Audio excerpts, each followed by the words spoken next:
Welcome to The Hidden Load for the educators and leaders in medicine who hold everyone up. We will tackle the hard topics and help you conquer your chaos and get to calm, all by starting to acknowledge and remove that hidden load. This podcast is a space for us to name the things that are common but not normal. Each week, we'll look at the invisible weight you're carrying and explore practical coaching-based tools to help you find more calm, better boundaries, and a sense of purpose that doesn't require you to run on empty.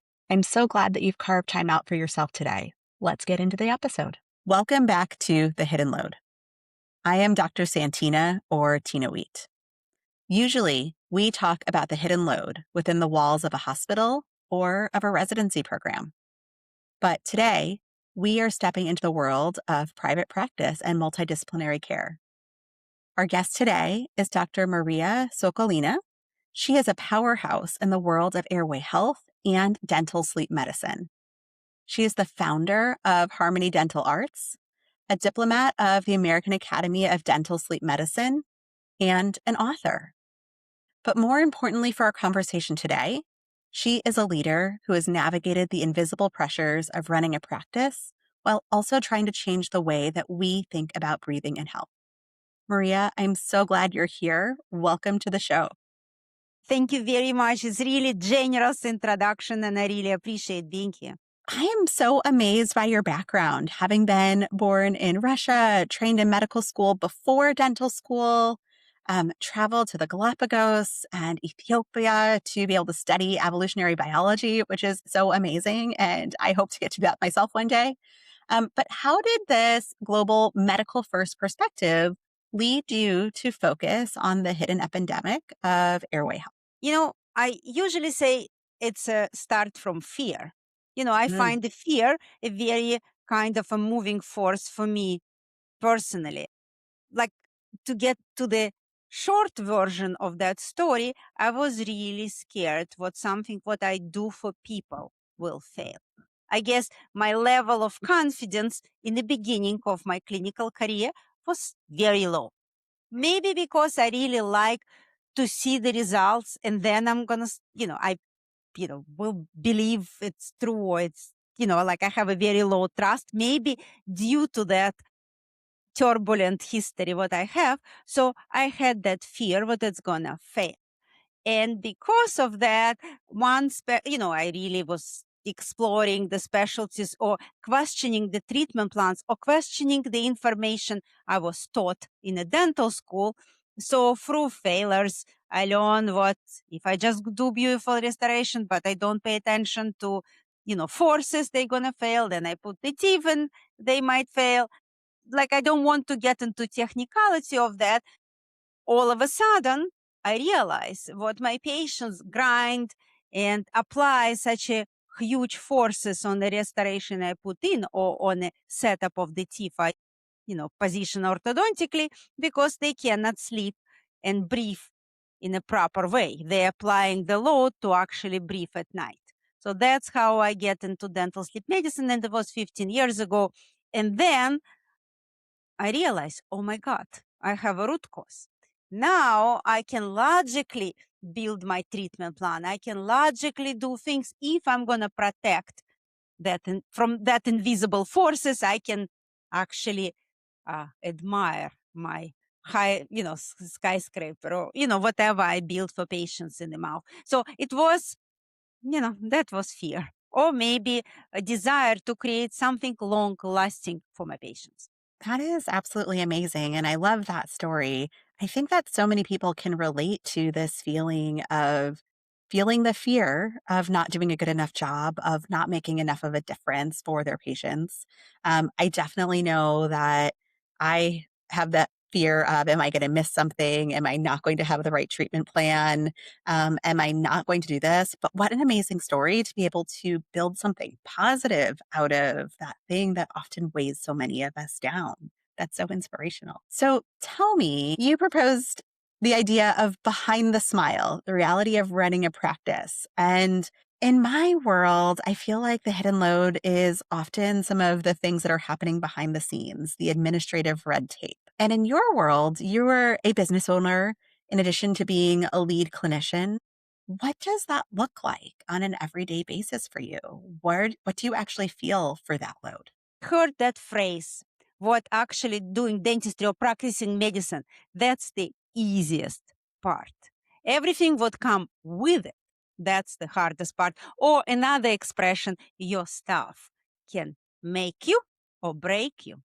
So we're talking about red administrative tape or actually whatever happened behind the scenes, which as important, but as actual treatment, because that atmosphere, what you create, of course, maybe 200 years ago, maybe 100 years ago, a clinician can practice on his own, maybe have, one person next to him and do the business. But in my world or level of care, what I provide, I learned long in the beginning of my career, it's not possible. I'm not going to be able to help people being by myself or with a very limited group of people. So now we're talking on everyday basis. I find what that's most difficult, the most hidden load what I have is a team. Team what support me, what support my philosophy. I That's another level of fear. I was really scared what I'm not gonna be able to do what I really believe in. I I really want to practice how I want to practice. That was my dream, and that's why I'm in that field. So I was really scared it's not gonna happen. Yes, just like your podcast, I can relate. I was working in hospitals and I was working in a, we can call it group clinic. So somebody else managed the administrative load.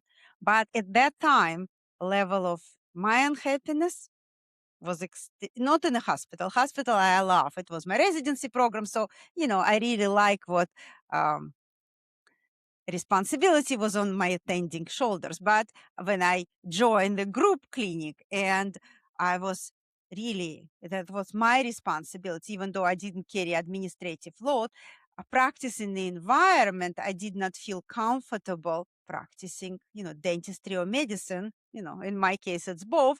Dental sleep medicine. I really didn't feel I'm bringing any good to people who come to me. So I have to get to that road trip what I'm having, I'm on right now, and how regular they look like. Right now, at this moment of my life, it's actually, I can say, under control. But, that many years, and it's never 100%, but many, many years, I would say first 15 years of my practice, it was constantly on a shaky ground because I was not able to create the team. I was not able to get to the point what I can um, share the control of, let it go. I did not let it go completely, but I do trust people at this moment, people who support my philosophy. And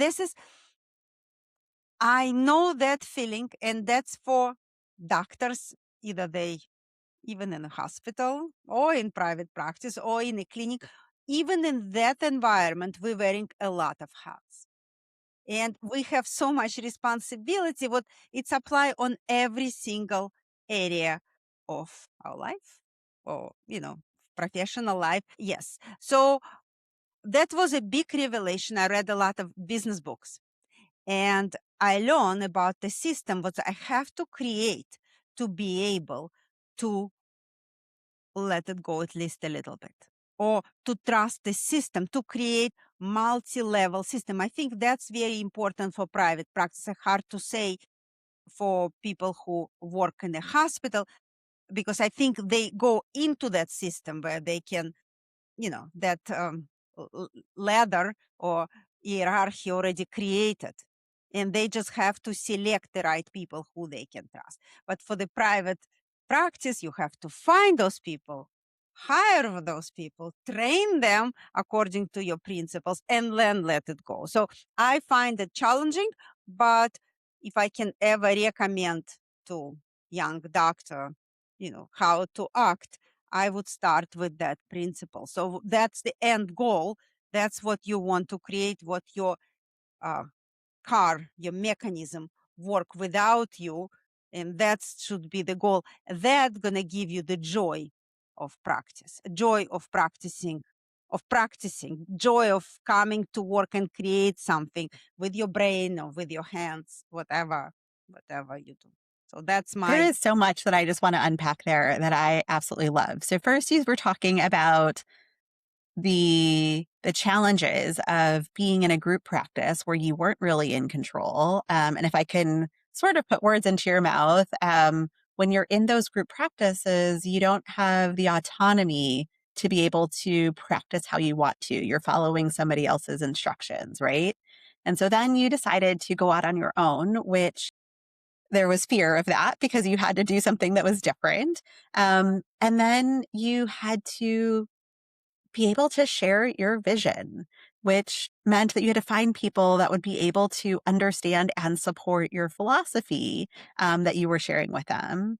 And then ultimately, I'm going to say you were able to delegate in creating these systems because we have to figure out a way to do a model that's sustainable. And that means creating the systems, being able to hand it off, training them in the right way, and being able to trust those people. That is all three of those things, or more that I just said are such important pieces of every leader's journey. Even if you're in a group practice, even if you're in an academic setting, if you're going to lead in any way, at some point you have to tackle each of those items. Letting go of the sadness of how much the not having autonomy is there, realizing that you have to share your vision of how you want to lead, creating the systems to be able to allow it to work and not have everything all riding on you because it just can't all ride on you. Um, there's so much that is good that's right there.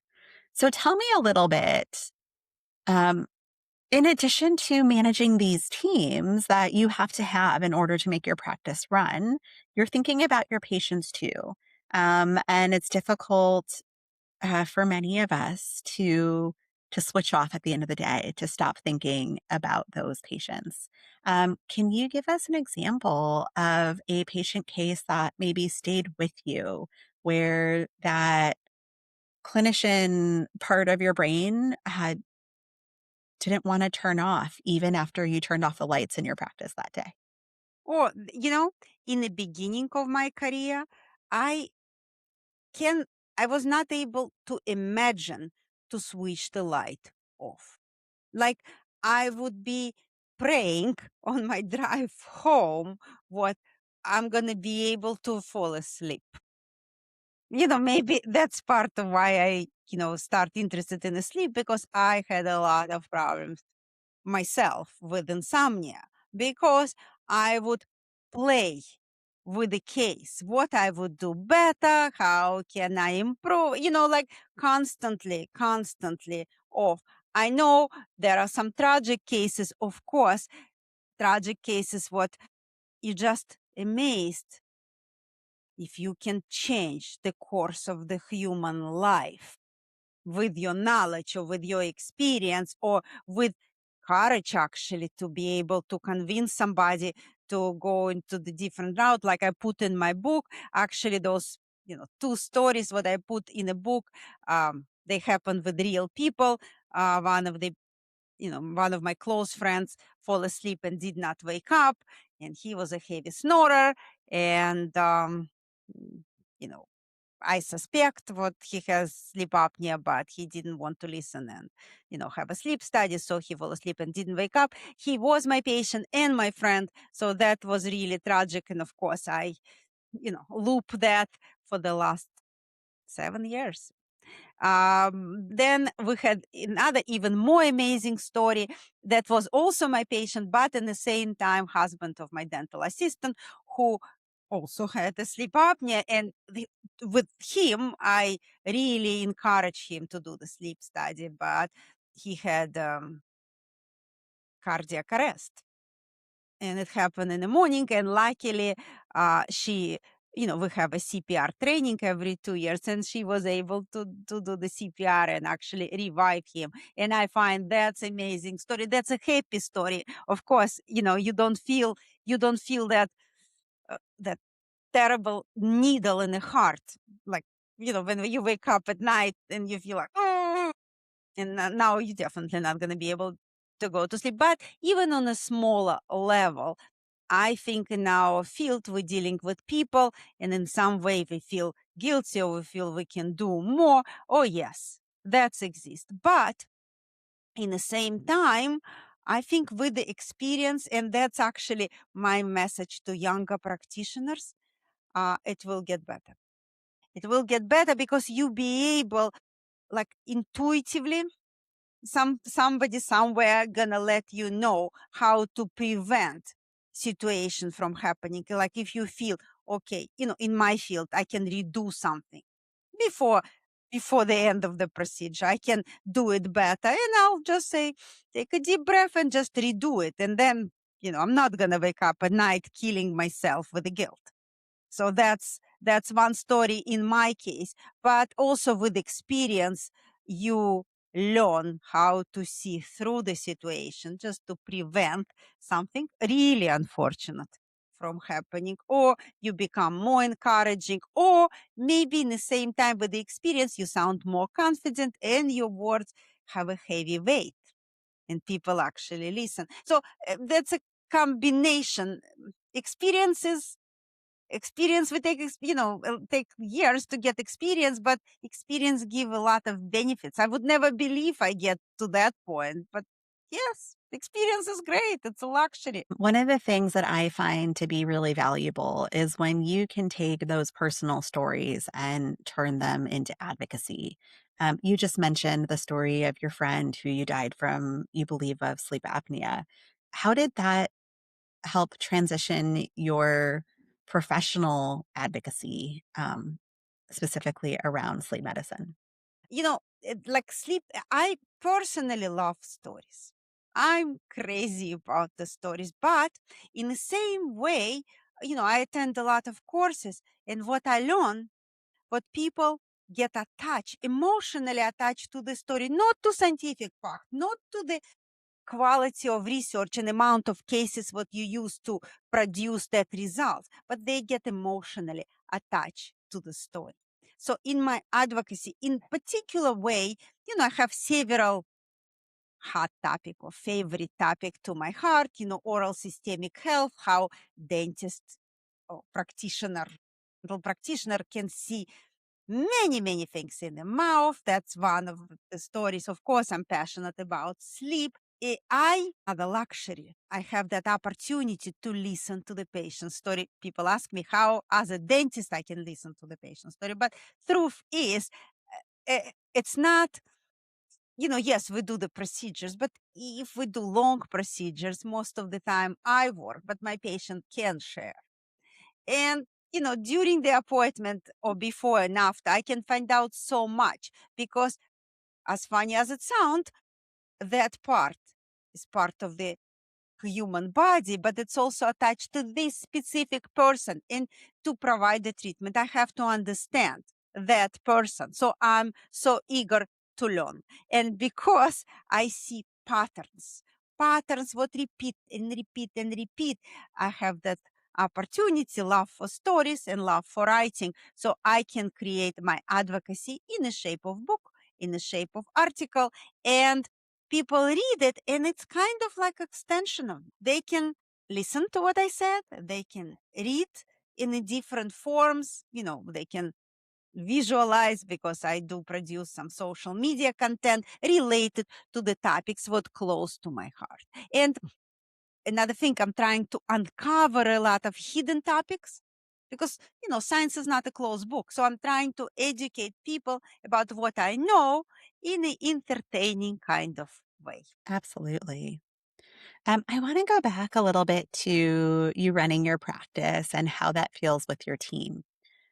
You mentioned earlier that one of the things that you had to learn along the way was that you could not control everything as much as you would have liked to.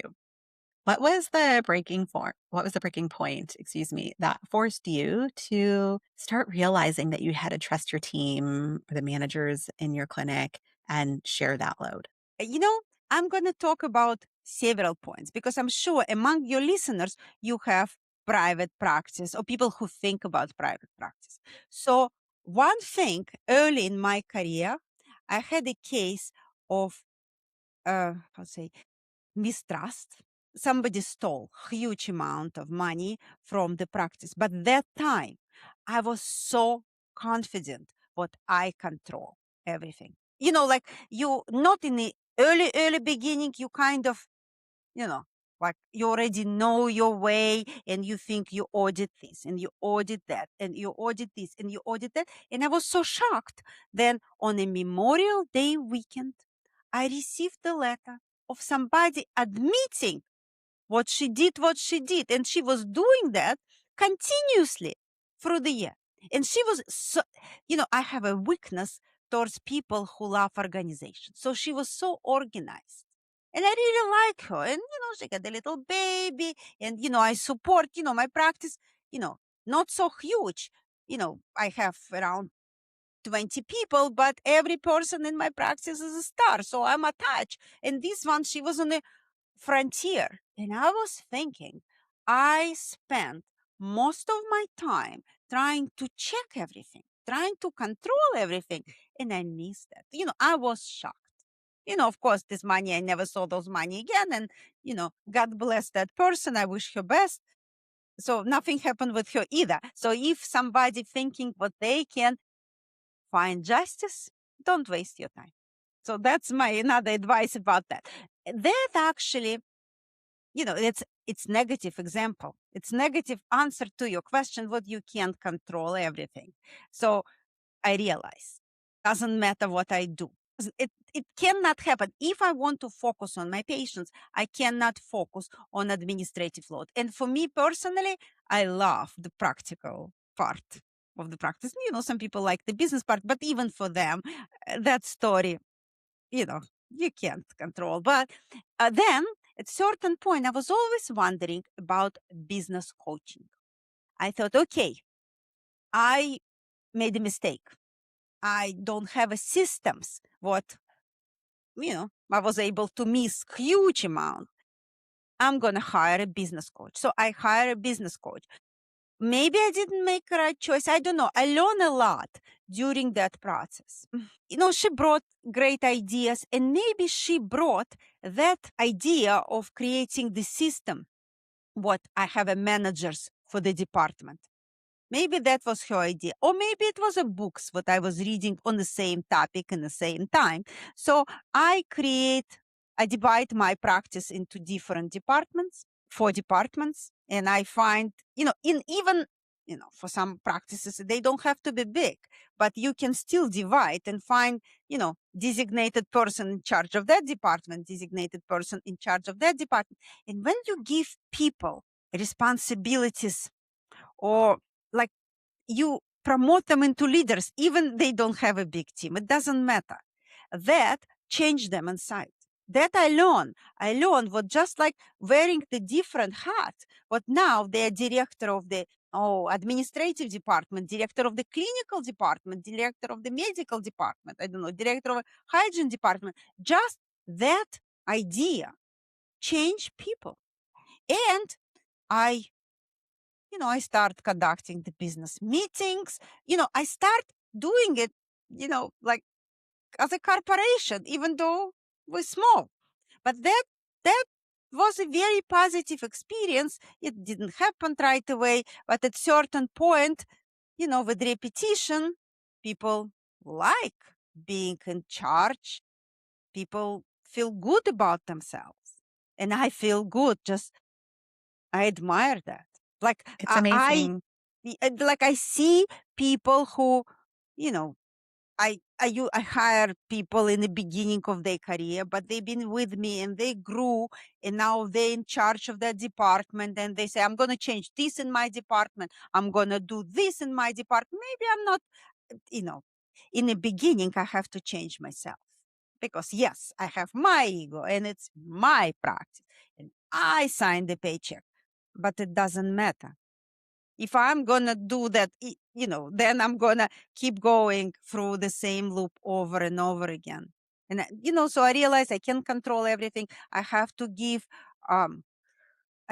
responsibility and change, not being so, narrow minded, give people freedom of making a mistake. That's probably the golden word. People can make a mistake, and you have to say, you made a mistake, or how you gonna correct it. Not jump into that, oh yes, now I'm gonna be the hero, I know how to fix it. So And I think that you're just yeah. Yeah, you're absolutely talking about one of the, I feel like, hardest parts of leadership, but that I talk about a lot with delegation is that one of the benefits of delegation is that you're giving people the opportunity to grow. You're giving them the opportunity to stumble. You're giving them the opportunity to see what it is that they might be good at, that you and they might not know that they might not be good at. And like your point about the, oh, I'm going to change this, that one of your employees might say, sometimes they have better ideas than we do. Like I've definitely had team members that have surprised me with the, oh, you want these things to happen? Okay, well, let's do it this entirely different way that I would have never thought of. And they can just be creative and allow your systems to work even better when you just give them that opportunity. You're But it's a hard absolutely lesson to right. learn. You're absolutely right. That and I think even for our field, that's so hard because we were taught in dental school, if you make mistake, that's going to be you, that's going to be you. So you have it engraved somewhere inside Mhm. your brain. And Yes. then you have people who didn't go to dental or medical school, they didn't have that training, and you feel, oh, they might, they don't have that set. you know, yes, you're in charge of your patients. Your patient, you have to take care about your patients. But some other things they can manage, and you have to let it go. You have to trust the people around you because it's certain, you cannot do it yourself. Those are such important points for leaders in medicine. So I do want to switch a little bit to our patients. You said to me earlier that you just can't make everyone happy, but you can still be compassionate in that care.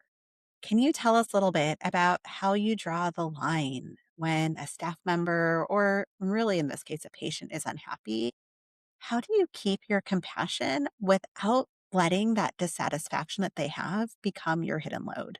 I feel like that's something that so many of us are facing, especially now. In the era in the time of like the Yelp review for every physician and dental practice that's out there. How do you manage that? That, you know, there are several, strategies I have.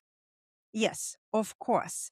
It used to give me cold sweat. Somebody gonna be unhappy with my work. They gonna, spread the word, negative word. That's gonna ruin my reputation, my practice. Oh my God, I'm gonna be, you know, starving. You know, yes, we can catastrophize that to no extent. So I have several points what I make to myself. If somebody unhappy, first of all, that's why they call patience. I have to be patient with them. And they are my patients. They came to me for help. So this by a priori, without no questions, they are right. And I'm sorry for misunderstanding. I say that right from the start. And that's one of the principles what I taught my staff. Of course, people might call and express, and it might not be related to my work or to the work of my staff or to my practice or to my area at all. It most likely it's something else. But they had a difficult day, difficult week, difficult life, and we are sorry for that. And we really sorry for that, and we apologize for that misunderstanding. And like I always instruct my staff, you don't have to get, really find out what they're unhappy. If you hear that music in the voice, you start with that wonderful phrase. And then you ask, how can I help to make it better? Just start from that. They might continue with that story and music and abusing and, all of that uncomfortable song. But then at certain point, they will express what they want. And sometimes what they want, it can be very simple. And sometimes they just want the word of apology. They just want that. They just want to hear what you understand the pain and you sorry. It doesn't matter if you didn't cause it. And it doesn't matter if you really try to help them because it can be so much deeper. And you don't, I'm not in that field to find out why is that. So I start with that. I think I oh I don't want number two, if people have a team, I want my team not to bring every single accident to me if an accident not related to treatment. It can be, somebody didn't say hello, somebody was not right with the payment. They have to learn how to resolve that. If it's not a health issue, they have to manage that. That's very important because, in the beginning, I was involved in that. In my field, um, it's a private office, so financial questions arise. Those questions, I don't want to be involved. Not I don't want to know about them. I want to know about them, of course, but it should not happen in a patient being nearby at all. Like I'm away from that. I'm responsible for the health issues, for pain, for infection, any type of troubles with health, financial. That's the different department. So I think that's very important what doctor not involved. Early in my career, when I was just in the residency program, I have that famous story. I was in the residency program and one of my attendings, he giving us a lecture and said, you have to lead. And I'm like, how can I lead? I cannot lead myself. I don't know where to go. I don't have a clue. And, I was kind of new in the United States and I was new into that profession. And I didn't know how the system works at all. So, and I look at them, at him, like I'm totally puzzled. But then I learn, I'm a compassionate person. I'm compassionate by nature. And that's how I'm going to lead. And that's how I want my staff to act, with compassion, because people come to us for help. I love that. And I'm sure that watching you be compassionate allows your staff to see how to do that too, because I feel like that's one of those things that That's we important. need to lead by example and show others that this is an important part. This is like, yes, it's a business, but we're also there for others. We're caring for others in this business. And so we have to make sure that we're compassionate in that care. Yeah, important. So we are Golden word. getting to yeah, we're getting to the end of Mhm. our time.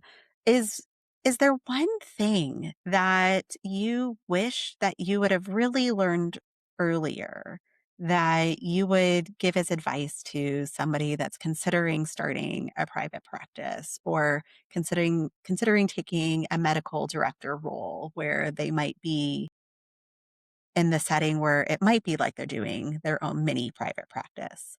Is there just one little tidbit that you wish you would have had before? For me personally, as I mentioned earlier, I think the biggest obstacle I had was a confidence.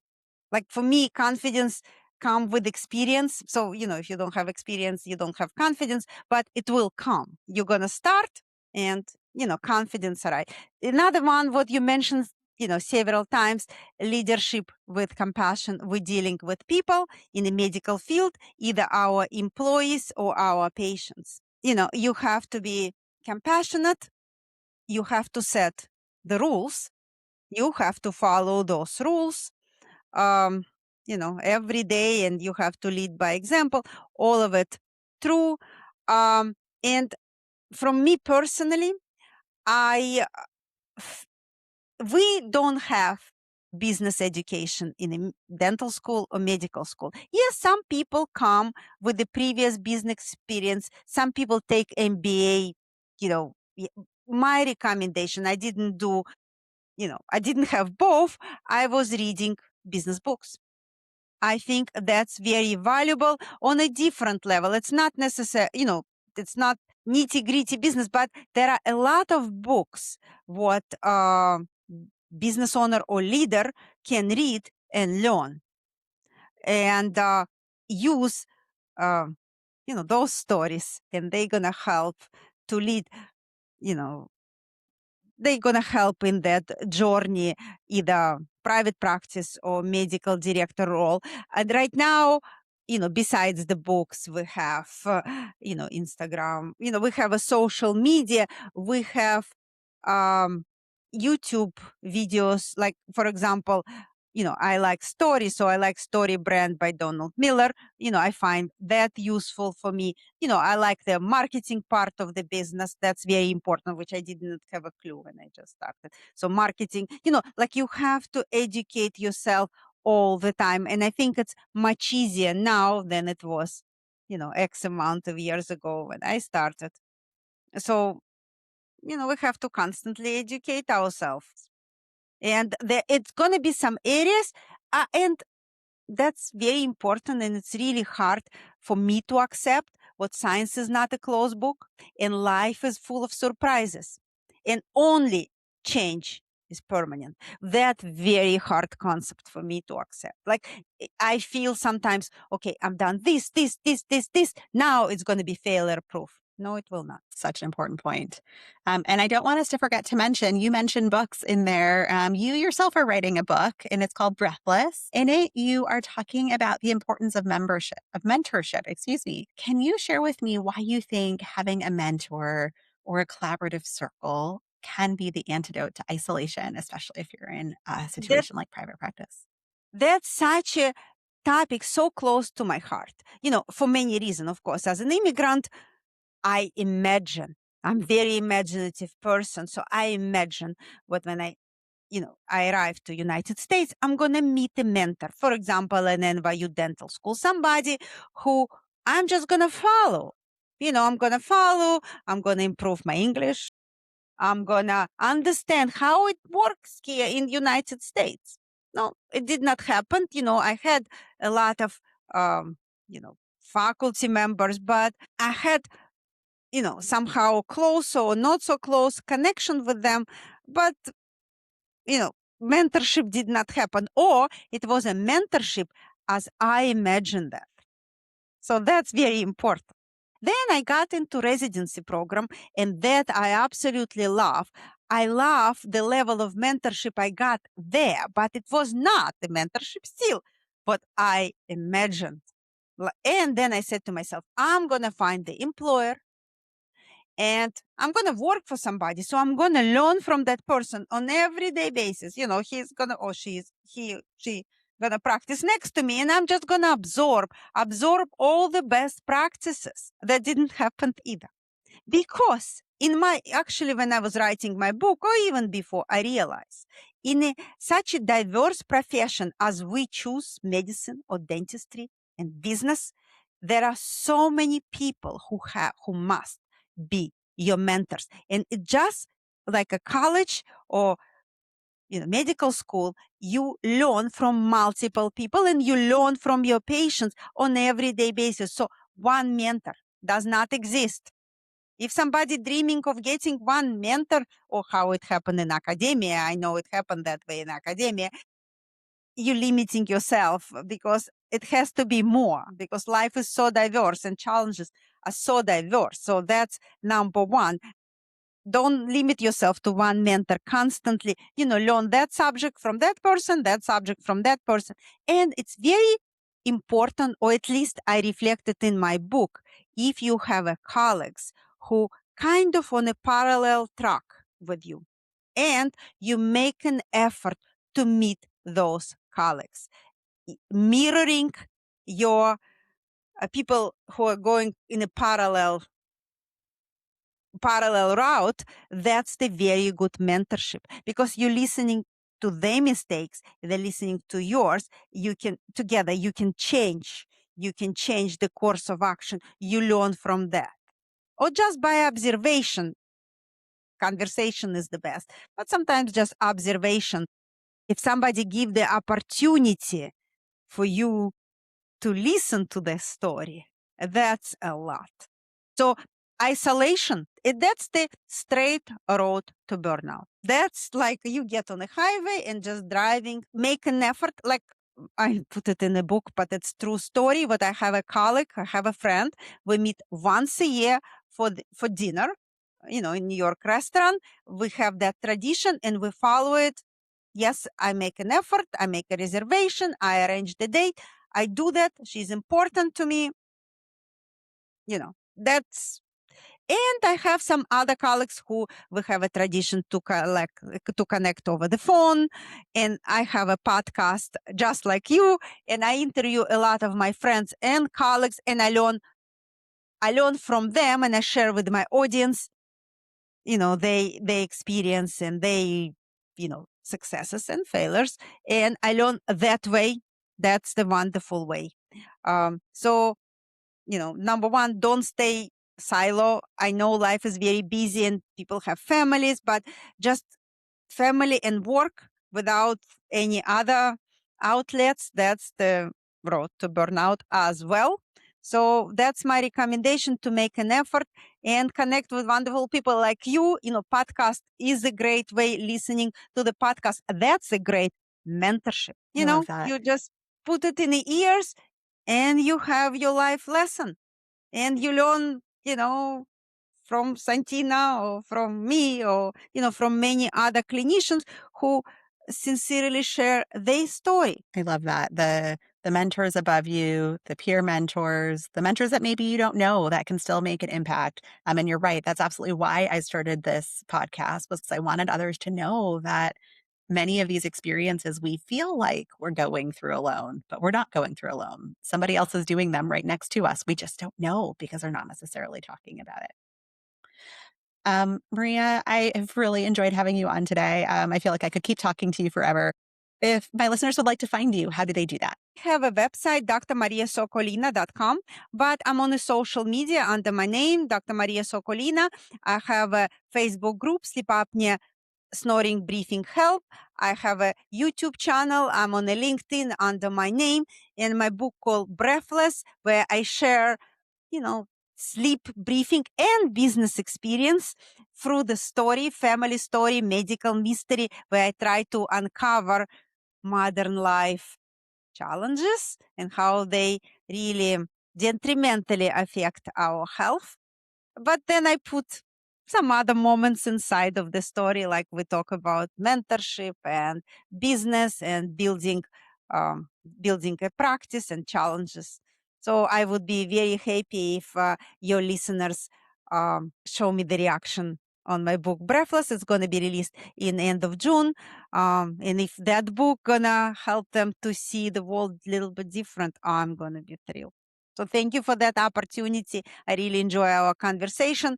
And you point out to some, aspect maybe I don't think about every day, but if, people can connect with me on the social media, and if they have some further questions, and if my experience can help them, I'm going to be so happy. I love that. And I'll make sure to link your website and your contact information in the show notes so that my listeners can find you.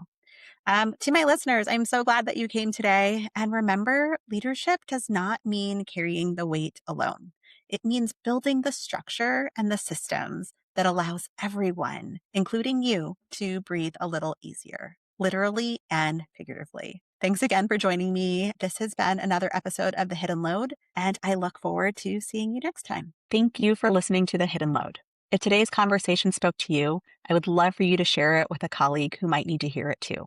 It's one of the simplest ways we can start shifting the culture of medicine together. And remember, your time spent reflecting here matters. You can earn free CME or CE credits for listening to today's episode through the Pinnacle app.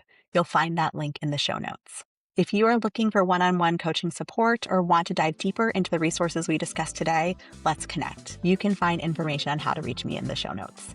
And don't forget to hit subscribe so that you never miss an episode. And leave me a rating so that others can find me too. And take care of yourself because you deserve to be held up too. And I'll see you next time.